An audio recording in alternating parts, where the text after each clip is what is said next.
नमस्ते छात्रों, आप सबको देखकर खुशी हुई। क्या हम आज के सत्र की शुरुआत एक कार्यकलाप से करें? क्या आपके फोन पर कभी रॉन्ग नंबर आया है? कभी कभी हमारे नंबर पर कोई अनजाना व्यक्ति गलती से फोन कर देता है। क्या आप में से कोई दो छात्र स्वेच्छा से आकर ऐसे अनुभव के बारे में बता सकते हैं? हो सकता है कि किसी ने गलती से आपके नंबर पर फोन कर दिया हो, या फिर आपने गलती से किसी नंबर पर फोन कर दिया हो।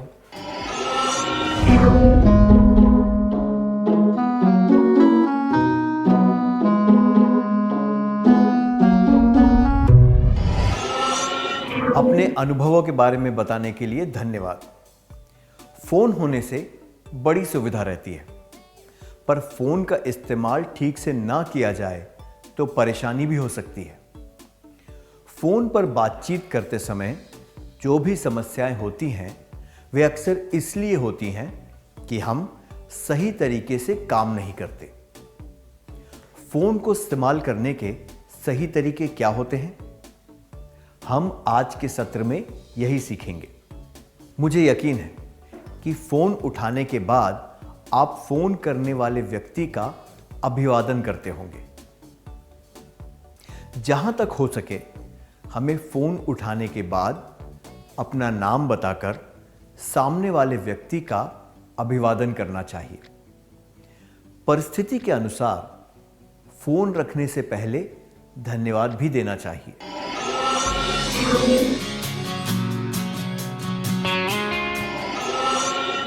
दुनिया भर में फोन इस्तेमाल करने वाले लोगों के अनुसार रॉन्ग नंबर लग जाना और वक्त बेवक्त फोन आना सबसे बड़ी समस्याएं हैं। इसीलिए किसी ने मजाक के तौर पर कहा है, फोन की घंटी बजते ही सोचता हूं अपना सिर पीट लूं। वक्त बेवक्त रॉन्ग नंबर उठाकर मैं बड़ा ही परेशान हूं। फोन लगाते वक्त जो बात सबसे पहले याद रखनी चाहिए वो है नंबर को जांचना। फोन लगाने से पहले नंबर को ठीक से देख लेना चाहिए। अब एक परिस्थिति पर ध्यान देते हैं। नित्या के जन्मदिन पर माधवी उसे सबसे पहले बधाई देना चाहती थी, इसलिए माधवी ने रात के 12 बजे ही नित्या को फोन कर दिया। नित्या के परिवार वाले आधी रात को फोन की घंटी सुनकर चौंक गए। नित्या के पापा ने फोन उठाया। अगर आप नित्या के पापा की जगह होते तो आप क्या करते? क्या आप में से कोई यहां आकर इस दृश्य का अभिनय करके दिखा सकता है?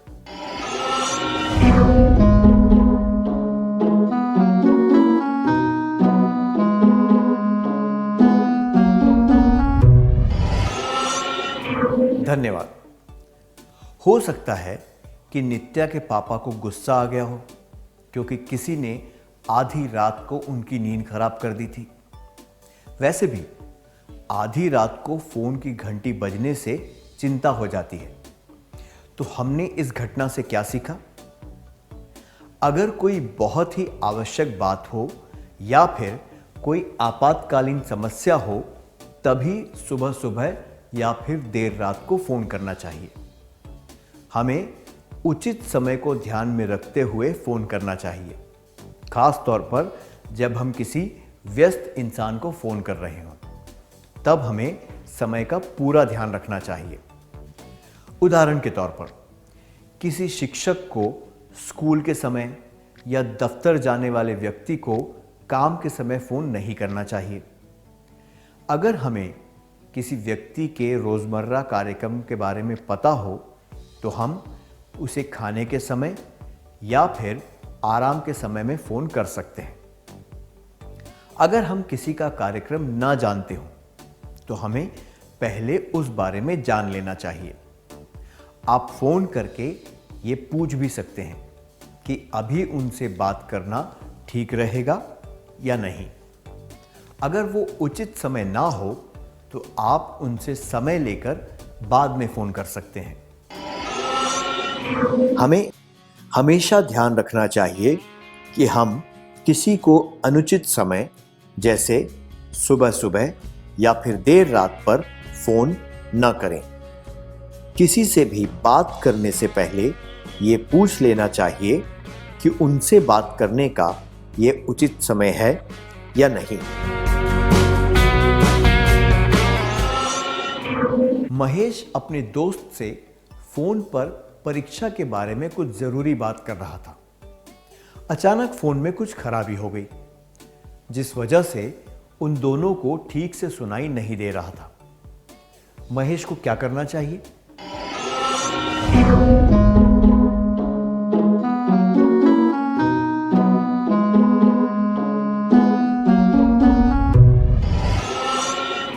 सही कहा।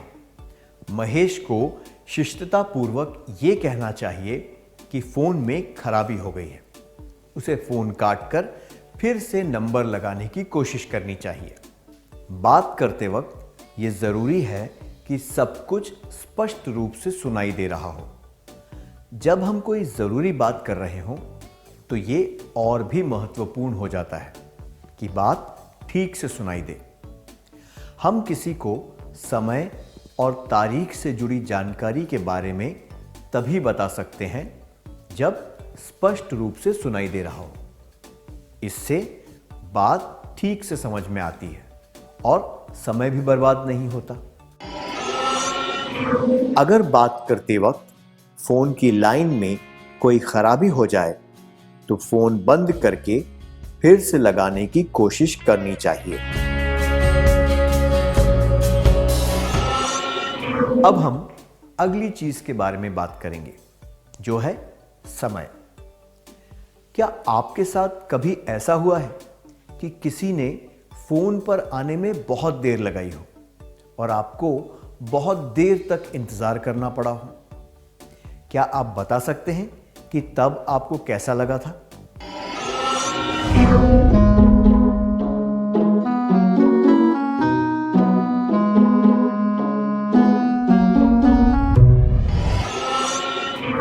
सही कहा आपने। किसी से बात करने के लिए बहुत देर तक इंतजार करना पड़े तो गुस्सा आ जाता है ना? फोन चालू रखकर किसी को बहुत देर तक इंतजार करवाना अशिष्ट और अपमानजनक होता है। अगर कोई हमारे साथ ऐसा करे तो हमें भी कितनी तकलीफ होती है। इसलिए किसी को ज्यादा देर तक इंतजार नहीं करवाना चाहिए। अगर कोई व्यक्ति फोन पर बात करने ना आ सके तो हमें सामने वाले व्यक्ति को यह बताकर फोन बंद करने को कहना चाहिए। यह याद रहे कि हमें पहले फोन नहीं रखना चाहिए, बल्कि सामने वाले को फोन बंद कर देना चाहिए। हमें फोन करने वाले का नाम, फोन आने का समय और बाकी जरूरी बातें लिख लेनी चाहिए। कमला किसी शादी में गई थी, इसलिए वो 2 दिन स्कूल नहीं आई। शादी से लौटने के बाद वो जानना चाहती थी कि स्कूल में क्या गृह कार्य दिया गया था। उसने अपनी सहेली को फोन किया और निबंध का विषय लिख लिया। अगले दिन स्कूल में जब निबंध पढ़ने की बारी आई तो उसने अपना हाथ ऊपर किया। जब उसने निबंध पढ़ना शुरू किया तो सारे छात्र हंस पड़े। उसके निबंध का विषय था एक बूढ़े बेर की आत्मकथा। क्या आप बता सकते हैं कि उसकी शिक्षिका ने कौन से विषय पर निबंध लिखने को कहा था? वो विषय था एक बूढ़े शेर की आत्मकथा। आपको क्या लगता है, ऐसी गलती क्यों हुई? तो हमने देखा कि कमला जल्दी में थी, इसलिए शायद उसने ठीक से नहीं सुना। उसने ये जांचने की कोशिश भी नहीं की कि उसने जो सुना वो सही था या नहीं। इस गलती से किसी का कोई नुकसान नहीं हुआ, बल्कि सबको हंसने का मौका मिल गया। पर महत्वपूर्ण परिस्थितियों में ऐसी गलती महंगी पड़ सकती है। फोन पर कोई बात ना जांचने की वजह से क्या आपको कोई परेशानी हुई है? क्या आप इसके बारे में सबको बताना चाहेंगे?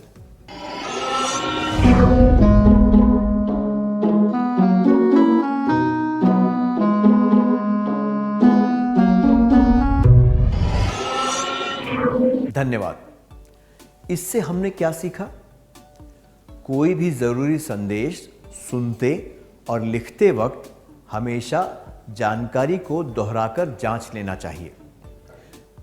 उदाहरण के लिए कोई फोन नंबर, नाम, पता, जगह ढूंढने का तरीका इत्यादि लिखते वक्त ये देख लेना चाहिए कि आपने सारी जानकारी ठीक से सुनकर लिखी है या नहीं। फोन की घंटी बज रही थी। यामिनी ने फोन उठाया।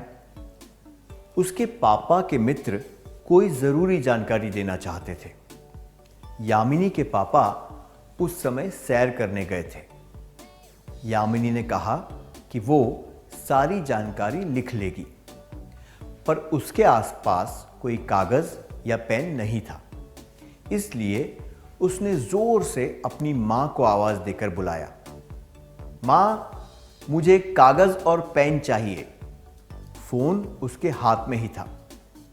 क्या यामिनी ने सही किया? यामिनी को क्या करना चाहिए था?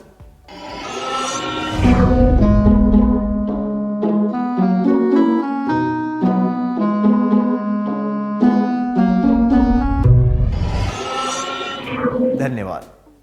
जो यामिनी ने किया वो गलत था। फोन चालू हो तो उस समय किसी को जोर से आवाज देकर नहीं बुलाना चाहिए। उसे कम से कम फोन पर हाथ रखकर मां को आवाज देनी चाहिए थी। अगर फोन के पास ही कागज और पेन रखा होता तो यह और भी अच्छा रहता। हमने इस घटना से क्या सीखा? जब फोन चालू हो तब हमें किसी और व्यक्ति के साथ ऊंची आवाज में बात नहीं करनी चाहिए। फोन के पास हमेशा ठीक से चलने वाला एक पेन या पेंसिल और कागज रखना चाहिए। जब भी कोई जरूरी बात लिखनी हो तो पेन और कागज आपको वहीं मिल जाएगा। इससे आपको आसानी होगी और पेन या कागज ढूंढने के लिए किसी को आवाज भी नहीं लगानी पड़ेगी। अब एक कार्यकलाप करने का समय है। घर पर फोन की घंटी बज रही है। फोन आपके पापा के लिए कोई उन्हें एक समारोह में आने का निमंत्रण देना चाहता है। आपके पापा दरवाजे पर खड़े होकर किसी पड़ोसी से जरूरी बात कर रहे हैं। वे तुरंत फोन पर नहीं आ सकते। फोन पर बात सुनकर आपको अपने पापा के लिए संदेश लिखना है। आप क्या करेंगे? क्या आप में से कोई इस दृश्य का अभिनय करके दिखा सकता है?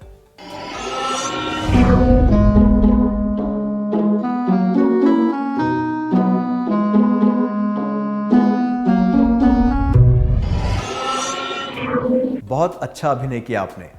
धन्यवाद। अगर हम शिष्टाचार के छोटे छोटे नियमों का पालन करें तो बात कितनी आसान और सुखद हो जाती है ना?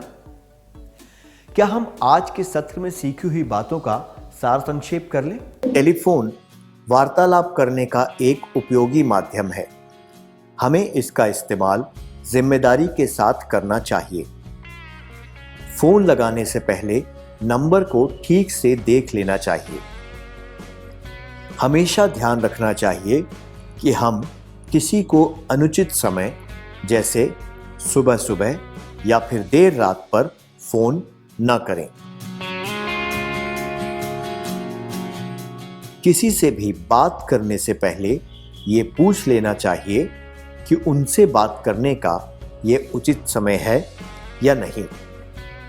अगर बात करते वक्त फोन की लाइन में कोई खराबी हो जाए तो फोन बंद करके फिर से लगाने की कोशिश करनी चाहिए।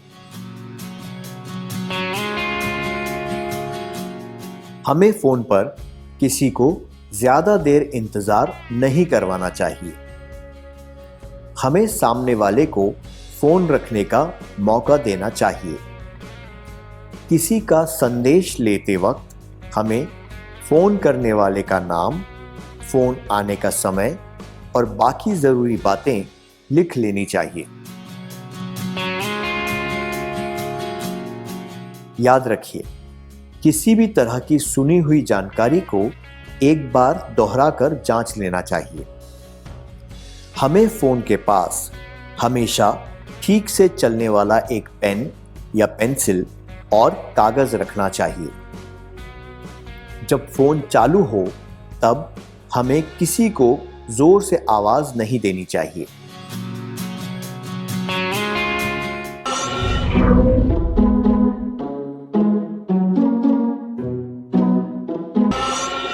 घर में बहुत काम करने के बाद हेमा कुछ देर आराम करने के लिए बैठ गई। तभी फोन की घंटी बजी। हेमा को आलस आ रहा था, इसलिए उसने कुछ देर के लिए फोन की घंटी बजने दी। फिर जब उसने फोन उठाया तब फोन कट चुका था। इस बात से हेमा और परेशान हो गई। हम सबके साथ इस तरह की घटनाएं होती हैं। जब हम फोन उठा लें और फोन कट जाए तो हमें गुस्सा आ ही जाता है। अगर हेमा पहली 3 घंटियों में ही फोन उठा लेती तो उसे परेशान नहीं होना पड़ता। अब हम अगली परिस्थिति पर ध्यान देते हैं। जब फोन बजा तब शंकर किसी जरूरी काम में व्यस्त था। घर पर और कोई नहीं था। वो अपने काम में डूबा हुआ था और किसी भी तरह की रुकावट नहीं चाहता था।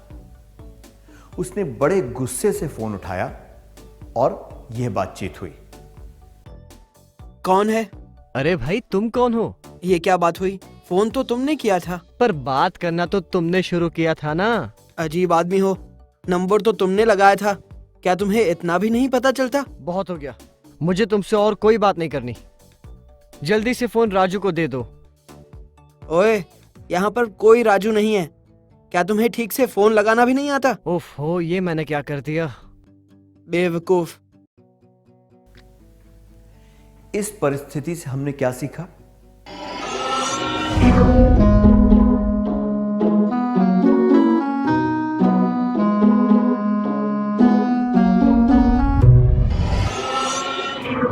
बिल्कुल सही। हमने देखा कि यह पूरा वार्तालाप अनुचित था और इसे रोका जा सकता था। सबसे पहली बात यह कि शंकर को इस तरह अशिष्टता से बात नहीं करनी चाहिए थी। किसी व्यक्ति के साथ गुस्से से बात करना असभ्य होता है, खास तौर पर जब आप उस व्यक्ति को जानते भी ना हो। दूसरा व्यक्ति भी जैसे को तैसा वाली नीति अपनाकर अशिष्टता से जवाब दे रहा था। इस वजह से दोनों का समय बर्बाद हुआ। फोन करने के बाद अगर आपको कोई अनजानी आवाज सुनाई दे तो पहले यह जांच लेना चाहिए कि आपने सही नंबर लगाया है या नहीं। फोन लगाने वाला व्यक्ति या फिर फोन करने वाला व्यक्ति, दोनों में से कोई भी नंबर जांच सकता है।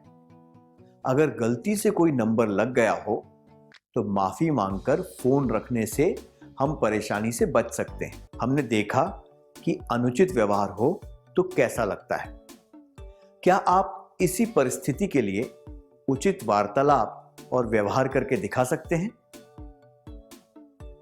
आपको उचित व्यवहार का अभिनय करके दिखाना होगा।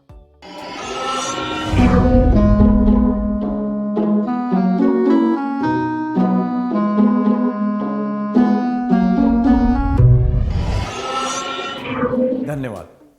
आपने बहुत अच्छे तरीके से करके दिखाया। मुझे खुशी है कि आपने सत्र में सीखी हुई बातों को अपनाया। अगर हम अनजाने व्यक्तियों के साथ भी शिष्टता से बात करें तो हम अप्रिय बातों से बच सकते हैं। इससे हमारा समय भी बर्बाद नहीं होगा। हमारे संस्कार भी यही सिखाते हैं कि हमें शिष्टता से बात करनी चाहिए। किसी ने सही ही कहा है, सबके साथ शिष्टता से पेश आना चाहिए। अगर कोई अशिष्ट तरीके से बात करे तो भी आपको अपना व्यवहार नहीं बदलना चाहिए। अगर कोई बदतमीज है तो क्या हुआ? उस व्यक्ति के लिए आपको अपनी शिष्टता नहीं छोड़नी चाहिए।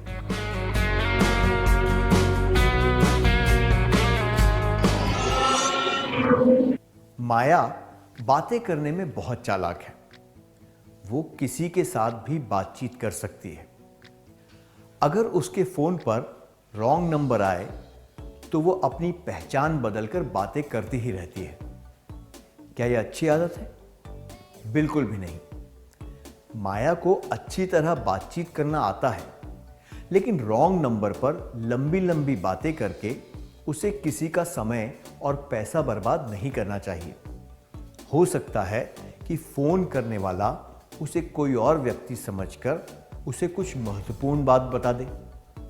माया को ऐसा करके मजा आता होगा, पर यह अनुचित है।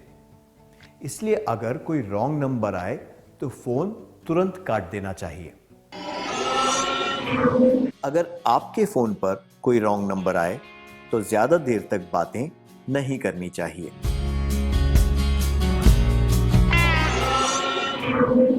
अब अगली परिस्थिति पर नजर डालते हैं।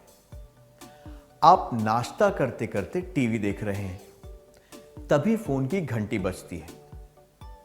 मुंह में खाना चबाते हुए आप किस तरह बात करेंगे? क्या आप में से कोई इस दृश्य का अभिनय करके दिखा सकता है?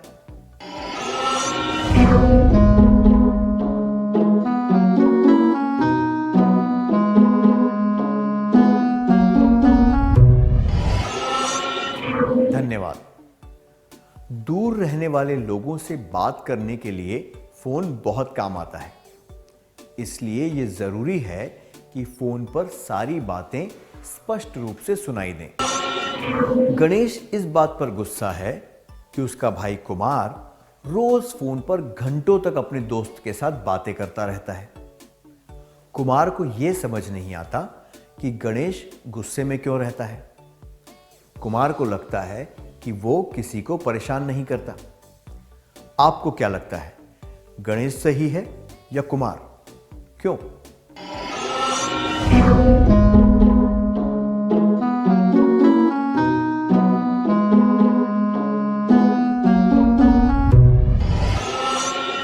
अपने विचार बताने के लिए धन्यवाद। ज्यादातर लोग इस बात से सहमत हैं कि गणेश सही है, क्योंकि फोन पर लंबी लंबी बातें नहीं करनी चाहिए। हमने देखा कि कुमार फोन पर कोई जरूरी बात नहीं करता है, वो तो ऐसे ही गप्पे मारता रहता है। जैसे कि हमने पहले चर्चा की थी, फोन के माध्यम से हम दूर रहने वाले लोगों से बातें कर पाते हैं। अगर हम लंबे समय तक फोन पर गप्पे मारते रहेंगे तो हो सकता है कि हम तक कोई जरूरी फोन ना पहुंच पाए। वार्तालाप के इस जरूरी माध्यम का हमें गलत इस्तेमाल नहीं करना चाहिए। लंबे समय तक गप्पे मारने से पैसे और समय दोनों बर्बाद होते हैं। ऐसा नहीं करना चाहिए। अगर किसी ने बहुत दूर से फोन किया हो तो देर तक बिना मतलब की बातें भी नहीं करनी चाहिए। इससे फोन करने वाले का समय और पैसा बर्बाद होता है, जो कि ठीक नहीं है। हमें फोन पर संक्षिप्त में बात करनी चाहिए और जरूरत की बातें ही करनी चाहिए। फोन करने से पहले हमें एक कागज पर सारी मुख्य बातें लिख लेनी चाहिए, ताकि बात करते वक्त हम कुछ भूल न जाए। कुछ आदतों के बुरे परिणाम भी हो सकते हैं। आइए हम इस बारे में एक कहानी सुनते हैं। किशोर को शरारत करने में बहुत मजा आता था। वो हमेशा 101 नंबर दबाकर यह कहता था कि उसके घर में आग लगी है। अग्निशामक दल वाले अपनी गाड़ी लेकर वहां पहुंच जाते थे और उन्हें पता चलता था कि किशोर ने तो ऐसे ही शरारत करने के लिए फोन किया था। किशोर ने 2-3 बार इस तरह के फोन करके अग्निशामक दल वालों को परेशान किया। एक दिन किशोर के घर में सच में आग लग गई। उसने जल्दी से 101 पर फोन किया, पर इस बार किसी ने उसकी बात पर विश्वास नहीं किया। वो मदद के लिए फोन करता रहा, पर कोई नहीं आया। किशोर का घर जलकर राख हो गया और किशोर भी आग का शिकार हो गया। हमने इस कहानी से क्या सीखा? इस कहानी से हमें पता चलता है कि झूठ बोलने और फोन का गलत इस्तेमाल करने के बुरे परिणाम भी हो सकते हैं। कुछ बच्चों और बड़ों की भी आदत होती है कि वे दूसरों के साथ शरारत और मजाक करने के लिए फ़ोन का गलत इस्तेमाल करते हैं। इस तरह झूठे फ़ोन करने के नकारात्मक परिणाम क्या हो सकते हैं?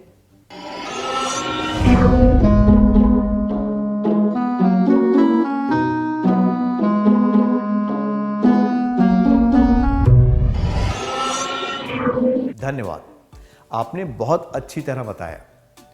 झूठे फोन करने से कौतूहल और उलझन पैदा होती है। इससे बहुत नुकसान भी हो सकता है। जिसने झूठा फोन किया उसका समय और पैसा तो बर्बाद होता ही है, साथ में दूसरों का भी नुकसान होता है। हम अखबार में कई बार ऐसे झूठे फोन के बारे में पढ़ते हैं। इसकी वजह से विमान, बस और ट्रेन को चलने में देरी हो जाती है और बहुत सारे लोगों को असुविधा होती है। इस तरह के फोन करना असामाजिक व्यवहार होता है और हमें इसका खंडन करना चाहिए। हमें शरारत या मजाक करने के लिए कभी झूठे फोन नहीं करने चाहिए। अब अगली परिस्थिति देखते हैं। आशा के फोन की घंटी बज रही थी और उसने फोन उठाया। उसने सुना कि फोन पर तो कोई दो व्यक्ति पहले से ही बात कर रहे हैं।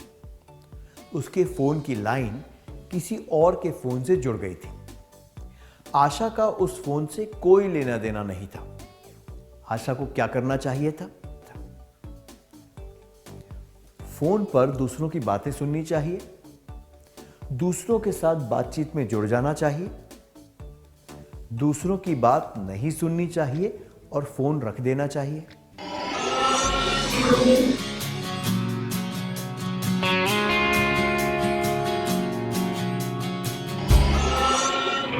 आशा को पता है कि उसे दूसरों की बातचीत से कोई लेना देना नहीं है, इसलिए उसे फोन रख देना चाहिए। जब कोई और फोन पर बात कर रहा हो तो उनकी बात सुनना अनुचित और असभ्य होता है। इसलिए हमारे फोन पर अगर किसी की लाइन जुड़ जाए तो हमें दूसरों की बातें नहीं सुननी चाहिए। हमारे फोन पर अगर किसी की लाइन जुड़ जाए तो हमें दूसरों की बातें नहीं सुननी चाहिए। क्या हम आज के सत्र में सीखी हुई बातों का सार संक्षेप कर लें? टेलीफोन वार्तालाप करने का एक उपयोगी माध्यम है। हमें इसका इस्तेमाल जिम्मेदारी के साथ करना चाहिए। अगर हम पहली 3 घंटियों में ही फोन उठा लें तो ठीक रहता है। हमेशा शिष्टता से बात करनी चाहिए। अगर आप फोन पर किसी से बात करना चाहते हो तो तुरंत उस व्यक्ति का नाम बताना चाहिए। अगर फोन पर कोई अपरिचित आवाज सुनाई दे तो नंबर एक बार जांच लेना चाहिए। अगर आपने कोई गलत नंबर लगा दिया हो तो माफी मांगकर फोन रख देना चाहिए। अगर आपके फोन पर कोई रॉन्ग नंबर आए तो ज्यादा देर तक बातें नहीं करनी चाहिए। फोन पर बात करते वक्त ये ध्यान रखना चाहिए कि आसपास तेज आवाजें ना हो। मुंह में खाना चबाते वक्त फोन पर बात नहीं करनी चाहिए। हमें फोन पर संक्षिप्त में बात करनी चाहिए और जरूरत की बातें ही करनी चाहिए। हमें शरारत या मजाक करने के लिए कभी झूठे फोन नहीं करने चाहिए। हमारे फोन पर अगर किसी की लाइन जुड़ जाए तो हमें दूसरों की बातें नहीं सुननी चाहिए। इतनी अच्छी तरह सार संक्षेप करने के लिए धन्यवाद।